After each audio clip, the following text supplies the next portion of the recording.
Welcome, my fellow colleagues, project managers, business professionals everywhere. This is an interview with a founding member of the PMP Exam, Mr. Lee R. Lambert, CEO of Lambert Consulting Group, a founder of the PMP and a PMI Fellow. Lee is a distinguished project management professional and a PMI Fellow with over 54 years of extensive experience in the field. After a dynamic corporate career, Lee has been instrumental in educating over 50,000 professionals from 27 countries in project management since 1984. As one of the founding members of the PMP Exam, Lee's pragmatic approach to project management has earned a stellar reputation. Known as a pragmatic evangelist, Lee's presentations are uniquely effective, blending humor with a profound understanding of project management, making complex concepts accessible and engaging. Welcome, Lee, to our conversation here. Thanks. I'm really glad to be with you, Phil. I've been looking forward to this. Absolutely. Lee, my first question for you today is about your middle initial. What does R stand for, and is there a story behind it? Well, there's not a big story, but it stands for Roy, and everybody thinks my name is Leroy, so I've made a to make it just an R after my first name. But other than that, no, there's nothing. I wish I had some exciting story to tell you about how I got that name, but my parents stuck me with it early on. Lovely, lovely. Lee, let's jump into a question about your professional journey. Who introduced you to this term, project management? Where did you hear about this term for the first time? My first exposure came at Lawrence Livermore Laboratory in Livermore, California, a DOE operated facility. And it turns out that they brought me there from the state of Utah to California, and they needed project managers. And I got the job. I didn't know what the job was, but I knew it was a big increase in pay, and I liked to go to California. So that's how I ended up in the business, sort of a roundabout way. But at that time, I'd really never heard of project management. My education was in engineering, and the word project management really never came up. Interesting. Lee, which of the engineerings was it? A mechanical engineer. Oh, Uh, mechanical. I see. Actually, what I did was, because I'm kind of lazy that way. I didn't want to go to too many years of school, so I took an abbreviated technical school and got a degree in engineering design. And that's basically, it was a mechanical engineer's job, but truncated without all the grammar and the science and all that, just straight out hard shot engineering work. Gotcha, gotcha. Well, Lee, let's talk about the evolution of project management. How have you seen the field of project management evolve since the 70s and the 80s? Are there any challenges or changes that particularly stand out to you? Well, yeah, I'm sort of outspoken in this regard. I don't think project management's brain surgery. Uh, I really think it fundamentally hasn't changed the process and the concept, but we've come up now with all these new tools to help project managers be more effective. But otherwise, I don't think there's been any big changes. Now, the latest change that I think will have a significant impact is this AI thing. Hmm. I think one of the problems with project management is we can never get good, sound decision support information in a timely way.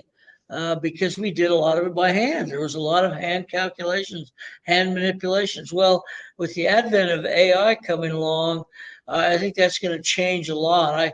I just did a post yesterday on earned value with that in mind, and it has over 500 views and Wow. 127 questions in one day. So it's obviously a hot topic. And I think with AI, I can see earned value taking its proper place in project management. Wow. Lee, let me jump on that topic. You know, we share that earned value liking, but let's talk about the future of earned value and why earned value is so despised in industry. Do you have anything to say about that? Oh, I do indeed. I think that some of the things that came out of my post that, management says they want it, but then they don't act like they do. And the key to this working or not working is better planning. And the one thing that management won't give us as project managers is enough time to do good planning. And so if you're going to earn value on a bad plan, all you got's a mess. And that's kind of what happened in the application of earned value in a generic. I mean, I can force you to do it contractually if you're a government operation, but I want people to use it because it adds value to what they do. And I think until we can get to a place where we have confidence that we've planned to the right depth with the right numbers of work packages and so on, I don't think it'll have a chance. So I'm hoping with the advent of AI, that's going to help us a lot. Great stuff, Lee. If you were going to advise a CEO on project types to not compromise earned value on, which project types would those be? Well, that's the thing is I see there are specific applications, and I think that to say that I'm going to use earned value on an agile is a bit folly to me, because it really takes some consistency in the scope of what it is you're trying to deliver. And if it's moving around all the time, then earned value data really doesn't bring to the party what it should. So I think anything that's more of I'm going to use the word construction just because it's kind of connotates what I'm after. Something with more of a relatively fixed scope, that there's some understanding of what the outcome is supposed to be, and it's been based on a plan that has integrated all the work that needs to be done, so that anything that starts to go wrong anywhere on the plan is going to immediately be highlighted and drawn to the attention of decision makers. Beautiful, Lee. We got a comment in from one of our subscribers, and we want to say a huge shout out to all those who are watching. And they are concurring with you, Lee, that AI will help improve EVM and project management. We got a rather interesting comment here that says, but we still have to weed out bad apples as PMs. Lee, what are bad apple PMs? Because I know you've been in this field for too long to have not encountered them. So what would a bad apple PM be like? Just let it loose. Well, these are my estimates. Now, I should have done a disclaimer in the beginning. None of these are the opinions of PMI or the attitudes of PMI. They're Lee Lambert. Okay. Now that I did that, there are, I'm guessing, 200,000 or 300,000 PMPs who aren't. I think we call them paper PMPs. I use it jokingly all the time. They paid their money, they took their exam, they passed it, and then they went back doing things just like they always did them before. It was a peer pressure, it was a management pressure, and if you know it's important that you get the PMP, then you'll figure out a way to get it. But the thing about a PMP is that they have to be grounded in experience. I personally think that three years of experience is not enough experience to consider myself a PMP. I need to have run projects for a period of time where I've exposed myself to all of the problems they're going to come up, so that I don't get blindsided. So that's the bad apples they're talking about. When I do a program with a bunch of PMPs, I always ask them, how many are PMPs? Oh my gosh, all the hands shoot up. Everybody's so excited. And then I ask another question. I say, how many of you work with one that isn't? And you would be shocked at how many people, although some don't because they're sitting right next to the person that's the one that isn't, but some people raise their hand. I mean, it's obvious. A real PMP knows an imitation. Oh, wow. That's a quotable quote right there, Lee. I got to put that on a book somewhere. My goodness. Lee, based on what you just said, you are the advice guy, right? And I know this from the PMI chapter, because you got this great reputation. Help people out, Lee, with this next question. With your extensive experience, what advice would you give to project managers to excel in their careers? Yeah, I do a whole program on this point. I think that the key that I try to make to them is, first of all, start young. focus on what you want to be when you grow up, and then select the experience and education that fits that environment. Now, the problem we have is a lot of people are becoming project managers or trying to. They think it's because of the money. They think they're going to make more money as a project manager. Well, if that's the only reason you're becoming a project manager, good luck. Mm, You have to have a passion for what it is we do. And what it is we do is we deliver. And we mm, do it without body count so that people can do their job and do it well. And if they need advice, you got to remember project managers. One fact, one of the reasons I got into this field is somebody told me once that project managers don't do work. And I was intrigued by that question. So I looked into it. And sure enough, they're right. Project managers don't do work, they get work done through mm, others. mm, That's the way you multiply your value that you contribute, not by individually. You can only do what one person can do.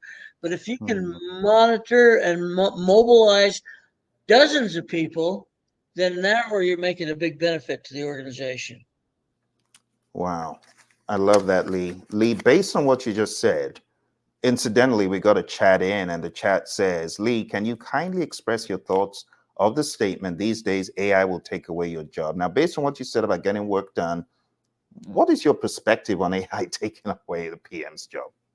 Well, I think that whole, I'm going to call it a rumor, Phil. I think that whole rumor was started by people who were nervous that something was going to happen and lose their job, because anybody with reasonable thoughts would understand that because project management is an information based environment, then the more information, the faster and the more accurate I can do. It's not going to replace me. It's going to make me more valuable because of the insights I can provide management. I always tell management, do you want to know if a project's going south after 3 months of a year, or do you want to wait till the end of the year and $5 million overrun? And so the earlier I can give that decision-making information to the decision maker, a lot of project managers think they're the decision makers. Jokes on them. They're not. And so my job is to deliver to the person who is the decision maker what they need to make those decisions. Lovely stuff, Lee. Let's talk about this pivotal point in your career where you were asked to be on a board for the PMP exam. Were you nominated by someone in the PMI leadership, or how did that happen? Yeah, well, the way it happened was that I got a lot of recognition early on. I joined in '78, joined PMI in '78, and I immediately started to write articles for what was then called the PMI Journal, PMI Network. They had two publications, and did the same thing I do now. I expressed my opinion. I thought what should be done and what could be done, and I did that in a fairly consistent way. And those got printed, and suddenly my name got known. Nobody knew who the hell I was.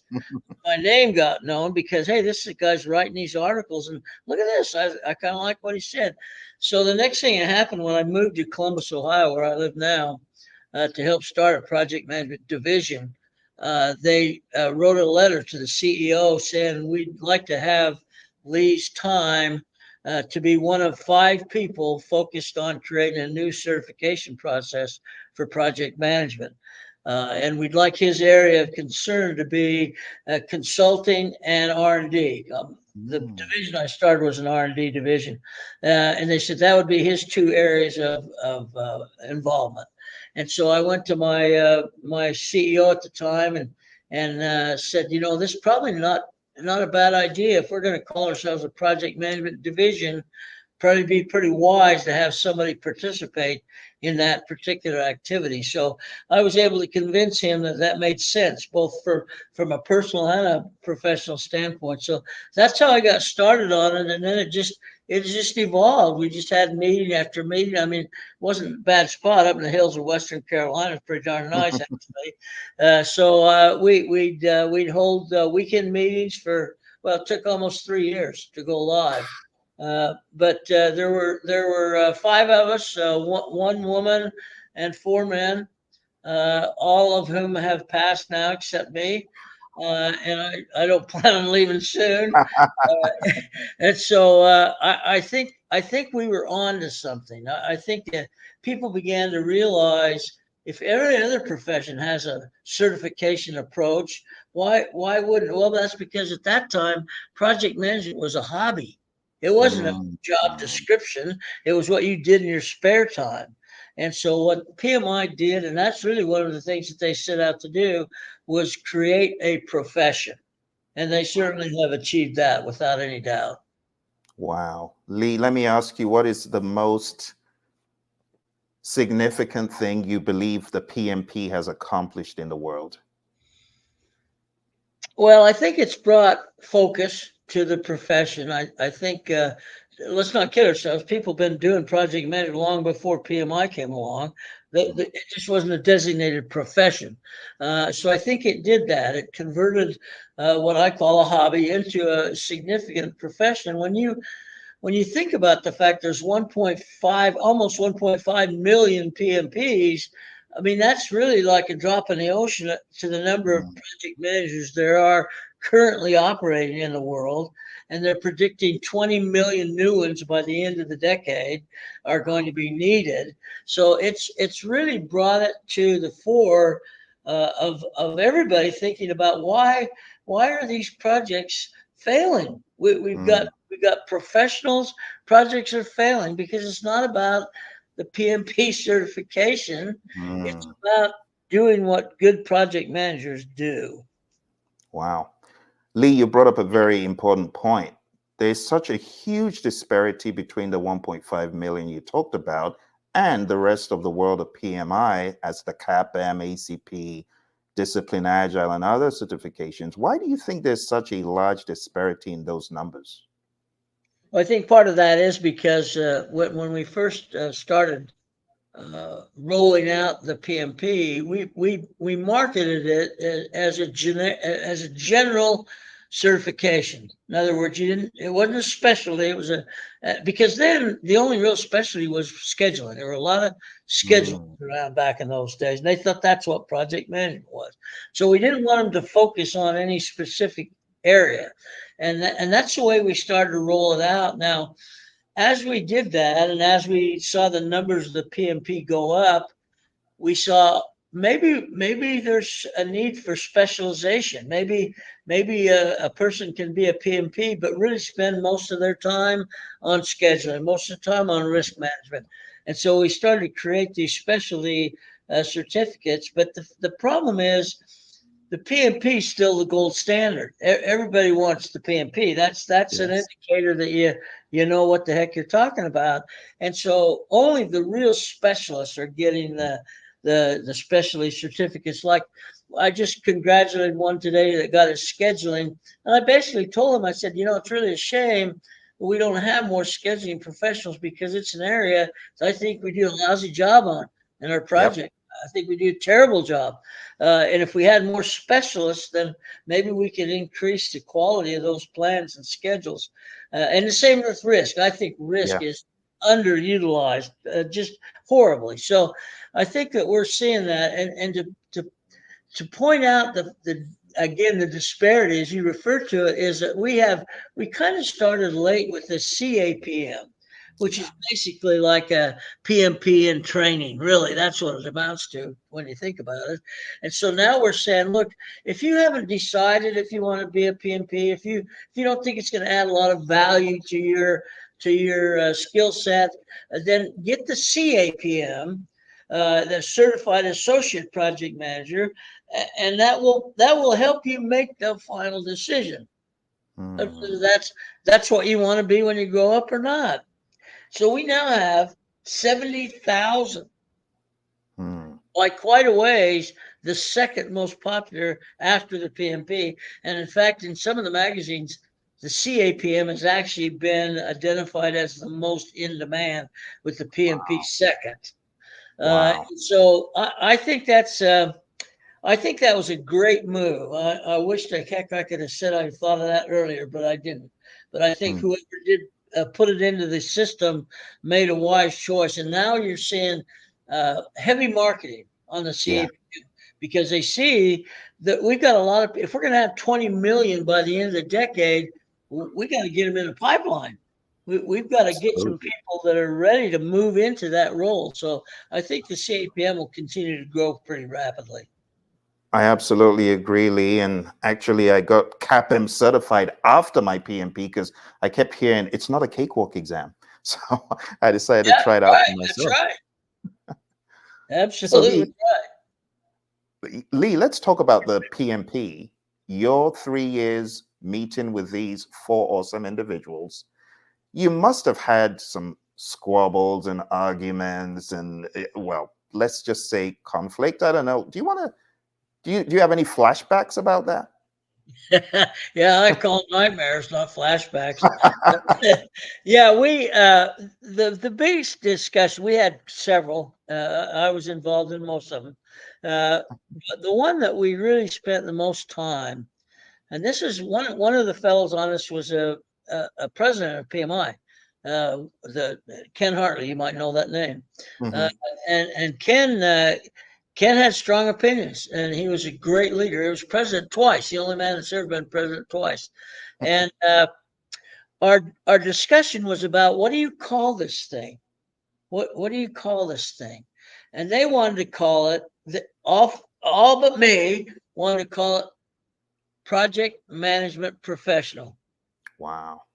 Project management professional. Well, they wanted to call it. That's not what they wanted to call it. They wanted to call it something that didn't have anything to do with what we were trying to achieve. And so I said, no, okay, look, if we're going to say professional project manager, I don't think that's exactly what we're after. I said, well, how about this? I said, think about this from that standpoint. Somebody that is working in a project management environment, in other words, an organization that has implemented project management, do they really need to be a PMP or do they just have to have a good knowledge of project management so they can talk the language, so they can understand what's being said? That was my position. And they said, no, we want to have professional project managers. I said, well, you're selling yourself short because you're limiting the market. There's going to be a lot of people that can benefit from it that won't do it because they're not going to be a project manager. They're going to be working in an environment that has implemented project. 4 days we argued about that. 4 days, and I finally convinced them. I said, what you're going to do, and I must admit that it was a little bit of a marketing thought that I had, is that we just broaden the market by tenfold. Because Mm. now instead of just project managers, the a lot of people can benefit by being a PMP. And Mm. the best example of that is I sold the Sprint account back when I worked for ESI. And when I sold the Sprint account, that was my reasoning. I said, let's just not train your project managers. Let's train everybody that has anything to do with project Mm. management in a regular way so that communication will be sound and valid, everybody understand. So they finally decided to do that. It meant millions of dollars to them. That was a very, very big decision. There were times we'd have 11 instructors on site, 11 different classes going at the same time. And when we found out, when we started to look at what the makeup of the audience was, maybe 20% project managers. Everybody else was project support people. And they proved themselves. They proved themselves to Sprint that they added a lot of value. And so that's the main argument we had. Some of the others were what it take to qualify. Back in the old days, it was just three categories: education, experience, and service to the community. Of course, it's clearly gotten much more complex than that now, which it should have been, by the way. And I was in charge of qualification back in the old days, and I got to be Mm. honest with you, I didn't spend a whole lot of time. If I could add something up real quick, qualified. My opinion was, if you're going to sign a code of ethics, you certainly wouldn't lie about your application, would you? I mean, I believed in honesty. I believed that if people signed that code of ethics, then they were saying, yeah, yeah, I've done all those things. Well, we learned the hard way. That's not exactly true. So now we've got a little bit more rigor in how we allow people to sit for the exam. Great stuff, Lee. I'm curious, you mentioned ESI, which is an organization that everyone knew. Were you with ESI for a long time? I was with them. I went over there probably in 1982 or 83, right just before we released the PMP. Uh, Wow. and by then I was pretty much into training, and I decided, well, that's the kind of place I want to be. They're selling project management training to corporations all over the world. They linked up with George Washington, which is very smart, so that you could do 7 courses and get a master's certificate from George Washington in project management. So it had the marketing. I had fun. They were the more people I could get in the room, that the more they put in, and they've been sold about 3 times since then, uh, and each one that sells them makes less money. Oh Uh, dear. they started. They just hit the timing right. It was Carl Pritchard. Now you may know Carl. I know, Carl Carl. Pritchard and I used to call those the pig trough days, because it didn't matter what class you threw in the trough, the pigs would come eat it. And so we he and I used to have a lot of fun Oh my with gosh. the pig trough days. And well, the only argument we ever had was who was number one or number two. And of course, I disagreed with his choice. He did with mine. But we made a lot of friends, and a lot of people that I still talk to today are people I've run into at ESI that have become very good friends and very good project managers. Absolutely. And speaking of your name and your middle name, isn't there a Leroy who was at ESI? Yeah, Leroy Ward's the guy who hired me. I had to interview with Leroy, and I told my wife at the time after the interview, I don't think I want to work for this guy. I don't like him. And she said, "Well, don't you think that's a little bit of snap judgment?" I said, "I don't know. There's just something about him." So she talked me out of that, and I went to work for him. And he was without any question the greatest manager I've ever worked for. Just an unbelievable guy, very smart, very recognizing you got to give people freedom to become who they need to become. And then, of course, when ESI started being acquired, he was ahead of it for a little while, and then I think his mom got sick, and he moved to New Mm, York. And it's funny that you brought his name up, because I was just thinking about him the other day. mm, I used to see him once in a while at PMI events, and he writes a little bit, but I haven't seen him. So now I'm worried. I yeah. wish I'd have checked it out. Yeah, I haven't seen a lot of activity from Leroy, but one of my mentors, rest his soul, Ginger Levin, was good friends with Leroy and they wrote together. And I was always aware of what they did together in project management. They had some books. But Lee, now that things have changed, the goalpost moved. ESI, like you said, is almost nowhere on the map. Yep. The new normal today seems to be different from the training organizations back in the day, like Rita's organization and others. Apart from ESI and Rita, are there any notable organizations apart from yours that come to mind as being the leaders back in the day, or were there no leaders back in the day other than those? Well, the only one that's really, I mean, I'm probably way off on this 'cause I haven't looked around, but the only one that's really still around that's known is Velociteach. Uh, Mm, and they pulled out of the REP/ATP program, as did quite a few of the leading instructors. They didn't feel like they wanted to pay the 10 or 12 grand, whatever it is, to be an ATP. They're doing fine. I talk to them all the time. They seem to be doing just fine.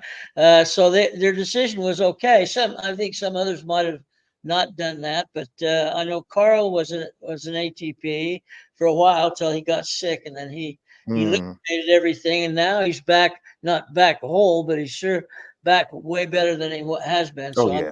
Oh, pulling yeah. for him all the time. I see him and talk to him once in a while. Lovely. I mean, he's one of the real ones. You don't, He's I hate to say it, absolutely. but talking about paper PMPs, I think we can say paper PMP pushers Because, but we'll talk about that another day, Lee. Yeah. Well, that, I that's the one thing I've hit, not just me, we've hit Pierre with that he needs to, that he's working hard on, is the integrity of the exam. I mean, we literally find people selling the exam on LinkedIn. Send us your money. We'll send you a certificate. We'll take the test for you. I mean, it's ridiculous. Well, that's what happens with money. You know that. Yep. If these shysters can find a way to make a penny, they'll do it. They don't care about you. And so our integrity is in question in some cases. Sometimes people write me. I don't have anything to do with that. I don't work for PMI. I just do stuff around PMI, and I'll get letters saying, "Well, this is just not right." And they'll send me an ad from India, if in that particular case, that says, "Send me your money. I'll send you a certificate. Don't worry about the test." And well, so PMI used to not. They used to ignore that. Say, "Well, you're going to get some of that." They don't ignore it anymore. I think Pierre's made it pretty clear that if he's going to stand tall on the PMP, he's going to know he's standing on a sound foundation. I love that, and definitely continue along those lines that you mentioned. The REP program, honestly, great program, REP program. Transparency, a lot of collaboration.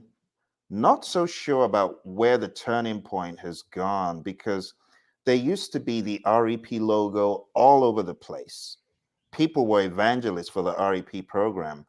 We don't really get that happening today, but I know it has had to do with leadership.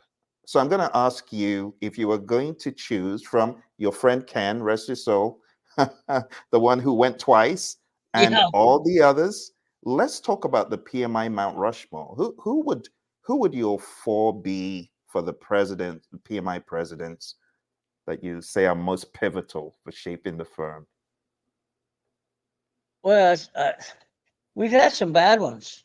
Tell you, no, I shouldn't say bad. That's not fair. We've had some that I don't think they were project managers in the first place, but trying to run a project management organization.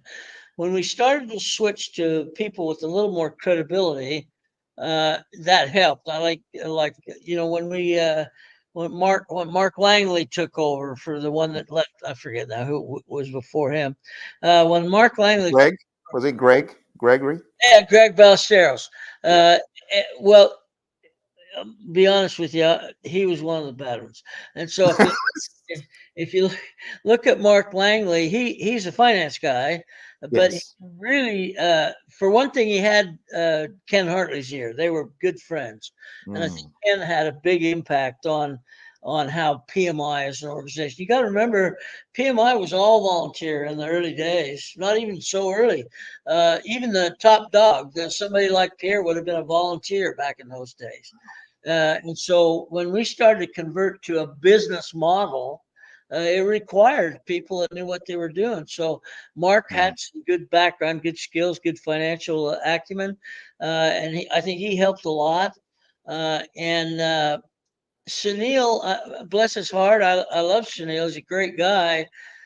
He just wasn't the right fit at the time. Now maybe later he would have been, but at the time he tried to become a profit making business too soon.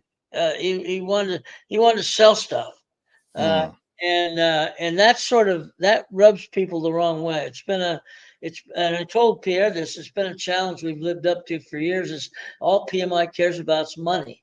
So Mm, I interviewed him recently. I asked him that question. He had a great answer. The guy's he's really thought through this job, and he gave just a fantastic answer. Yeah, we got money in the bank, of course we do, but look at all the things he's doing. Those things mm, all cost money. mm, And people don't realize that. They think, I mean, they're paying $139 to be a member. They think that's a big deal. We've only got 700,000 members. It's not like we own the world or anything. So they have to supplement some of those revenue sources. But I think that I think Pierre, unless there's something I don't know about, and I doubt there is. He's too transparent. I mean, he's just a great guy. He's a He'll talk great guy. to you Great. about anything, Great. unless he has something happen that really changes the playing field. I think he's going Mm. to be a long-term success. I hope for the same. So it sounds like our Mount Rushmore for in your eyes, definitely Ken. Oh That's yeah, one. Sounds Ken like Mark. Ken was great. Mark Langley was good. Based on the fact he's a finance guy, nothing against finance guys, but he did a good job, and he still comes around. He was on our cruise 2 years ago. Lovely. Langley was as one of the PMI cruise members. So I mean, Lovely. he's taking an active role in the business. But again, well, you saw what Pierre did when he came in. He not immediately, but within reason, started to replace key positions. Oh yeah. Oh yeah. I These mean, were people that had a lot of tenure. They'd been there a long time. They had done a good job, but they weren't project management people. They weren't as skilled in what you need to be skilled in. So he wasn't afraid to make changes. I asked him that question in my interview too. He handled that like a champ. He just, certain people needed to be in certain positions, and he's now got himself in a position where he's got the right team, I think. mm, And now he's gone on to say, okay, look, you're a team member at Project Management Institute. You will be certified. If you're not certified, you better get busy. I mean, even Brantley is a 26-year veteran. Some joke that they think she was born there. Uh, but the fact of the matter is, she'd been working all that time, working hard, getting lots of things, had no certification. And so mm, immediately, of course, when Pierre said that, she went and got it. So it wasn't like she couldn't have had it. She just never was pushed to get it. And so now mm. everybody in the organization at a reasonable level is being told to have at least one certificate. They're not saying it has to be PMP. Uh, they'd like it to be CAPM if that's the only one you're going to have. But the fact of the matter is, they're only saying, look, everybody needs to have some kind of a certification. Mm. I can tell you, Lee, I was just so excited and over the moon when I somehow got to the PMI page of leaders. I'm like, what happened here? What magic? What magic happened? Yeah, no, that's right. Lee, we got a question here. It says, what are your thoughts on the disconnect with academia and industry when it comes to project management or earned value management? Will AI help connect academia and industry in the near future? I'll let you answer that, Lee. Yeah, let me look around, see if I can find my soapbox. Uh, this is a very critical. If I start to talk about a pipeline that needs 20 million new people, if we don't link integrated with academia, they're not going to be there. They're not going to be there when we need them. Now, this movement started. I'm working with some universities. Others are working with universities who are integrating project management into their engineering curriculum, so that now it's not just something you mentioned a couple times in a quarterly lecture. Now they're actually giving learning opportunities, and in some organizations, they're actually encouraging graduates of their program to sit for the CAPM as soon as they graduate. Hmm. And so they're trying to understand. So I don't even remember this, but somebody told me that we used to have a real tight link. Everybody that I worked with back in the old days, in the 70s and 80s, were academia, were professors. Uh, Most of the key people were professors, engineering professors in most cases. But then all of a sudden, for some reason, that got disconnected, and we went back to individuals. Let's work with Hmm. individuals. And so now we're trying to reconstruct that relationship. I just did a thing with Morgan State, uh, an article for a magazine that they have, that really pointed out the needs, but basically this question that's been asked here, what we need to do. And they're going to bring me in to do a lecture for their engineering group in the next few months. But so I think people are thinking about it. I know Pierre's thinking about it because we talked about it. And so I think we're going to have to do that. We're not going to be able to satisfy the need for project managers all through PMI. And I think that's another reason Pierre is trying to expand to where he's collaborating more with IPMA and APA Mhm. and the other project management organizations to get everybody moving in the right direction. Yeah, great And stuff. project management, I gotta say, this I'm a big supporter of earned value. Maybe that's because I learned it from GE and they did things right back in those days. But I think if people would wake up and realize that if I plan like I'm supposed to plan, using earned value is a piece of cake. Mm. Thank you, Lee. I've got a question based on what you just mentioned. We've had this conversation, but let's go ahead and give him his flowers. He's gone, but the great Jack Welch. Let's talk about your stay at GE. What was the main, if you're going to give it three major things that you learned or that bettered your career from your time at GE, what would they be? First off, I learned that all the engineering education I got was not wasted.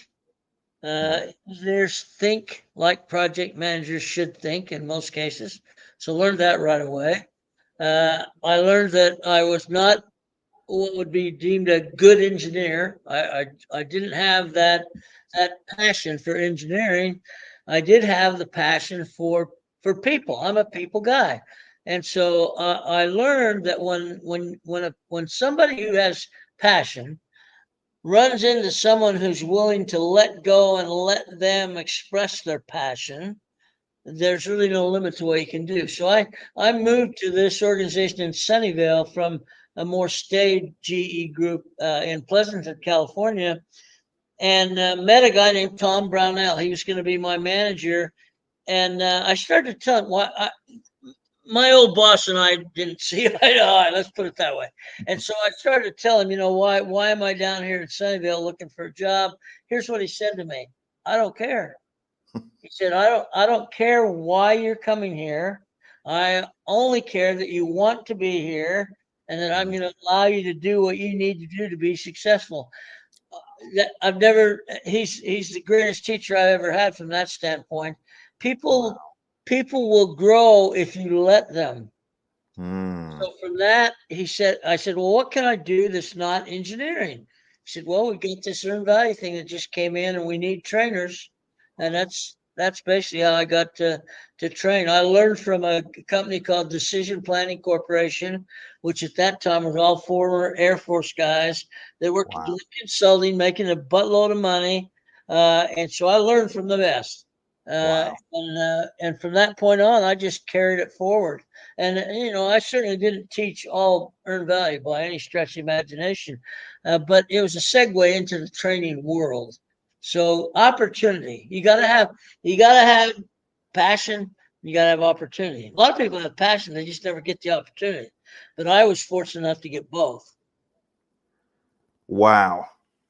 That is so interesting to hear, Lee. I got a feedback for you about your perspective on people getting certified. This is from Delita, one of my mentees, ACP, talking about the channels that PMI has made available. She took advantage of the Agile Certified Practitioner. She says, I like your perspective on that everyone should be certified if they're in a certain role. I see that in my field today. Not anyone not certified has to get certified and basically reapply for their jobs.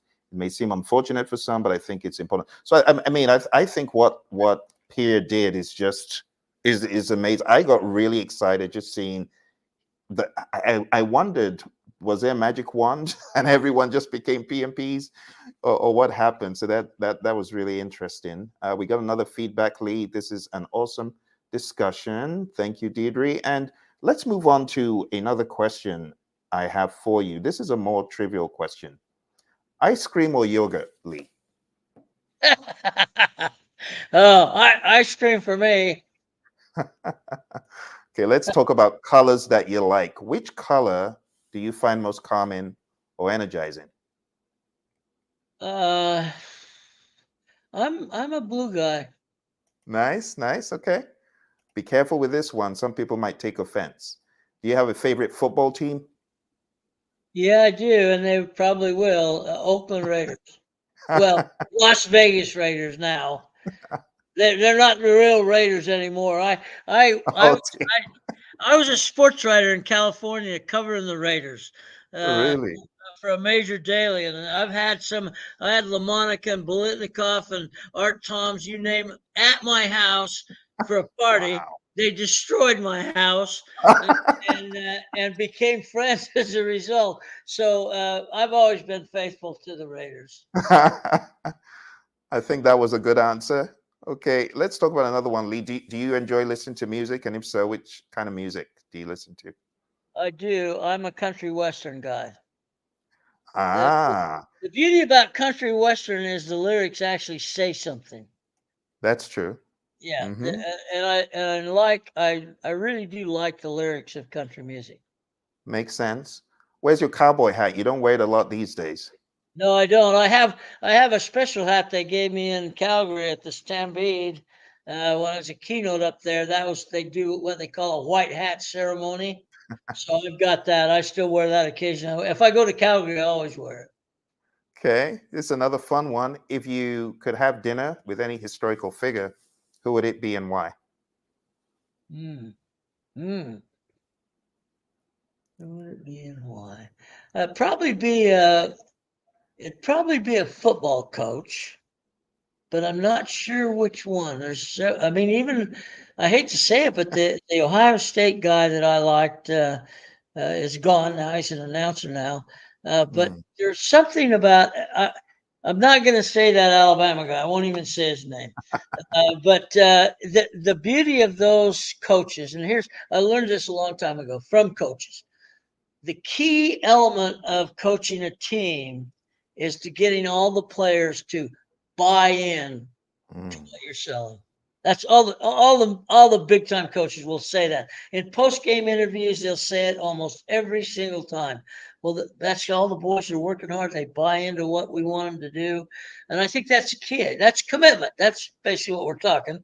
And so I've developed some high performance teams that actually PMI wrote one up in a magazine, called it a miracle project, mm, where it developed a high performance team that got 3 years worth of work done in 18 months. mm, You can do it, but you've got to get commitment. You got to get buy-in to mm. what they do. Right now, a lot of people are still just focused on getting the job done, getting my paycheck. That's where their focus is. Okay, baby needs shoes. Got a Mercedes payment. So why are you working so hard? Well, because I need money. Well, if that's your motivating factor, I mean, you'd be successful, but you're never gonna be a real pro. Speaking of money, Lee, your statement, I want all the money to Jack in that fateful company where you did the diabetes instrument project. Could you discuss the diabetes instrument project you worked on and just tell us if there were any key lessons learned that you'd like our people to take away? Yeah, the lesson learned there is you can overcome bad leadership. The guy who was running that company at the time was a former DuPont guy, six Mm, foot eight, 350 pounds, hated people. Nobody ever saw him. Nobody ever saw Jack. If you saw Jack, he was probably because he was firing you. He didn't like to mess with people, and so I learned that I had to be the buffer mm, between the perception of what Jack was. And by the way, the guy was brilliant, brilliant. mm, He just hated people. And so when I'd have to be the buffer to try to communicate. So everybody came to me complaining about Jack, and so you have to get by that to where you have to understand you still got a job to do. I mean, you can spend all day bitching about something, but at the end of the day, you still got a job to do. So why not do it and have fun and enjoy it? Uh, we did miracles. We did things that nobody ever heard of to get that thing done in that amount of time. And it was a $1 billion company. And when it was over, 3 years later, they were acquired by Roche Labs for 11 billion. So Wow. it was profitable, no doubt about that. And by the way, I still use it today. I use that meter. That same meter that I ran the project for, that's what I use. It gave me diabetes, I think. Yeah, I actually did check that out on Amazon. It's on sale. What's it called again? AccuCheck.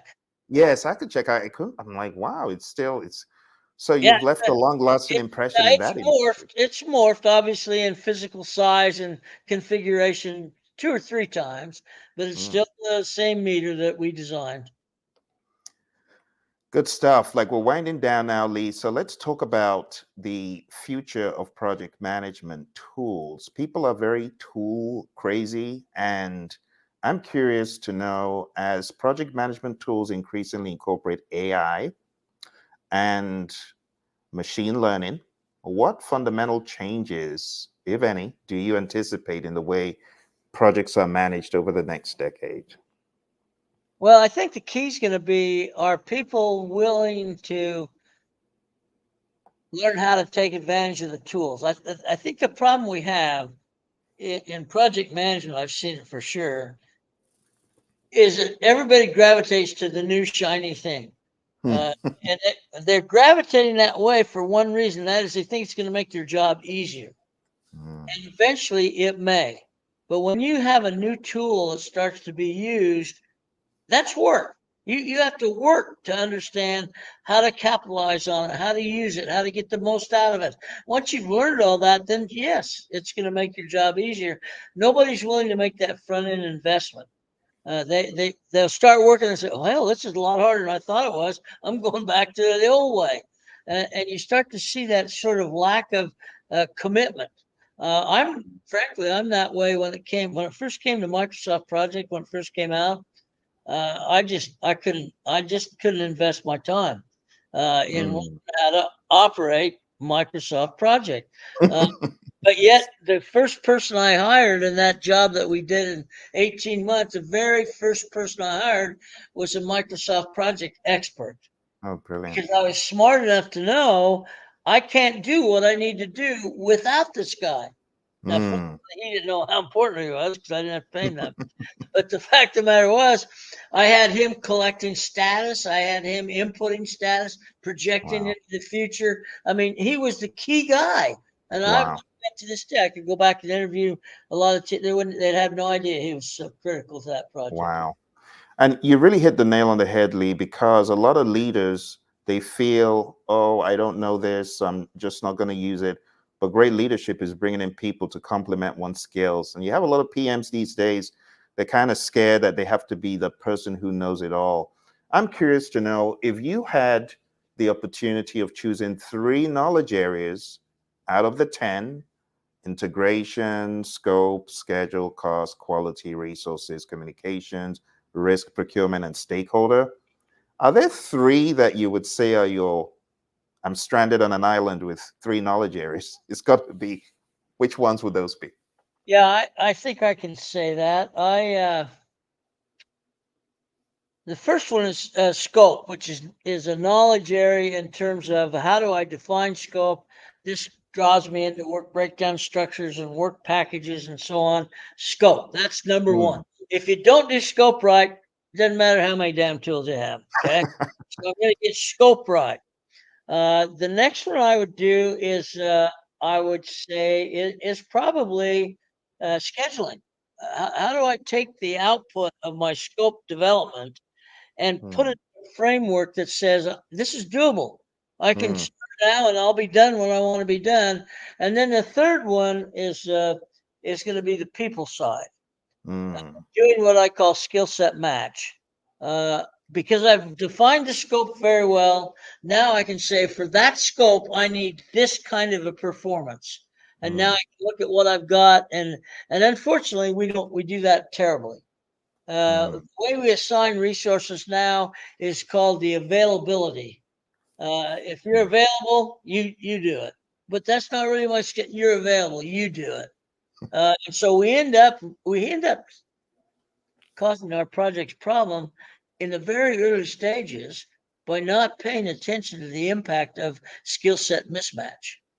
Mm. So you've got to understand that when somebody asks me how long is it going to take, and it's what I do, and I say 8 hours, it'll take 8 hours. Okay.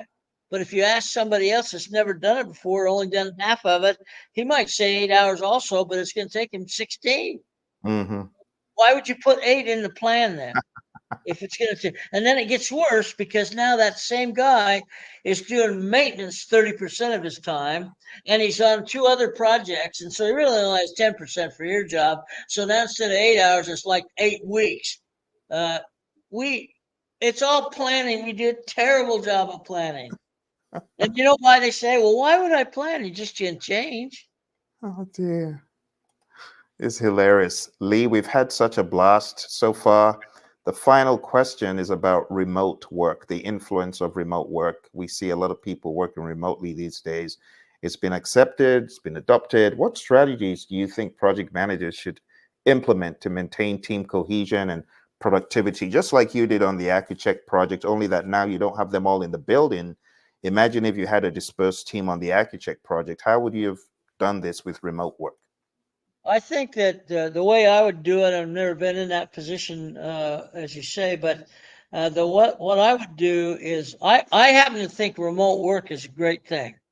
Uh, if you have committed, responsible people, Mm, because if you're not committed, you're not responsible, you'll just waste away time, remote location, make it appear that you're doing stuff that you're not. So it has to be committed people.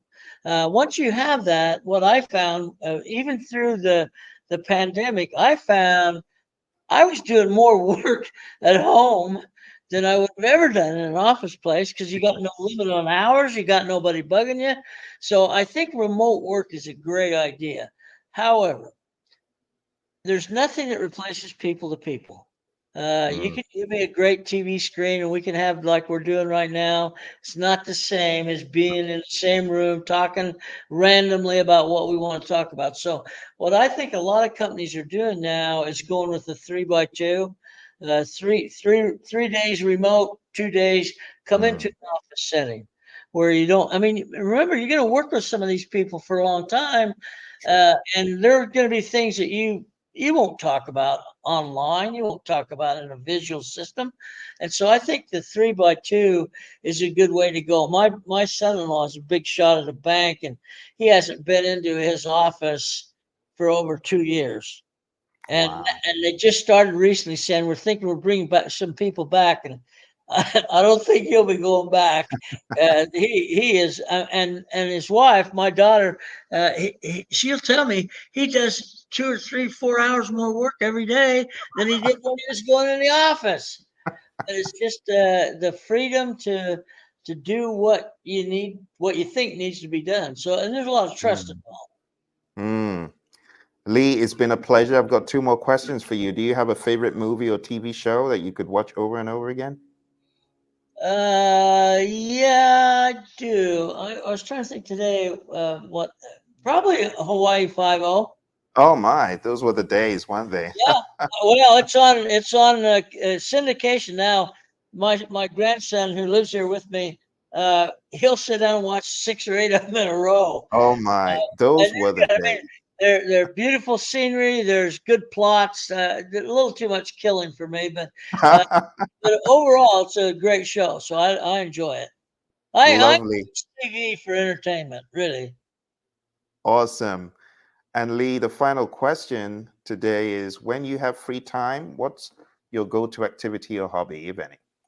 Uh, I'm asked that question all the time, and I really don't have one. My go-to is think of something else that hasn't been done yet, and write about it. I mean, I love to write. I love to cause people to ask questions uh, because they're learning at that time. So I don't have a day. Like I start my work at 5 in the morning and I'll wrap up about 7 or 8 tonight.